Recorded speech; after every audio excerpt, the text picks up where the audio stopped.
Hello, my name is Zach Arwood, and here I am to tell you about my sustainable home.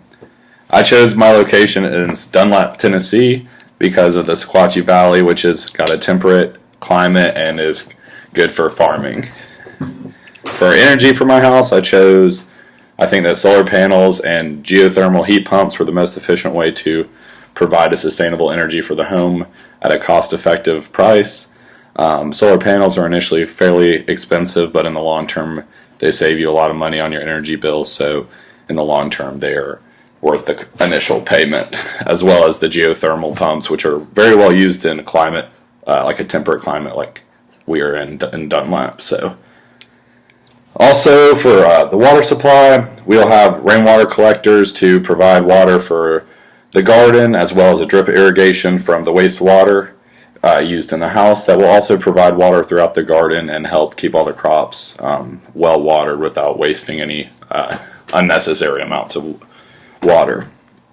The rainwater collectors will also have a special series of filtration systems that will allow them to filter clean water into the house for drinking and other household uses.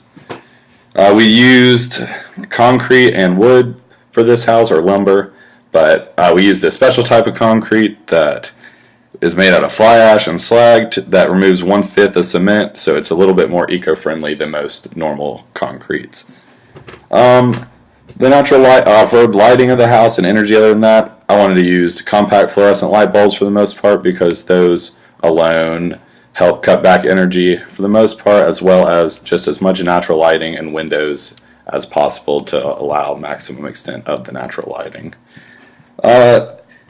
One thing that really surprised me about this project was how expensive it is to build an efficient home, a sustainable home, for example, but in the long term, the cost doesn't really seem that much because you save so much more money in the long term.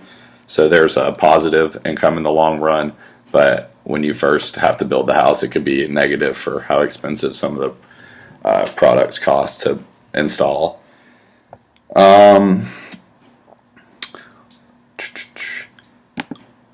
One thing that I'd want to install into my own home right now is the low flush toilets in order to save a lot of water just from using the bathroom, which is something that humans do every day. So in general, that would be just an easy way to cut back on wastewater.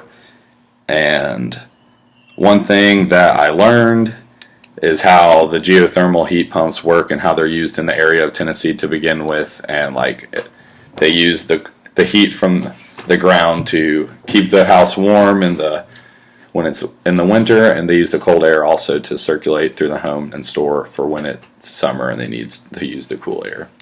Well, thank you for everything. Again, this is Zach Arwood. Have a great rest of your day.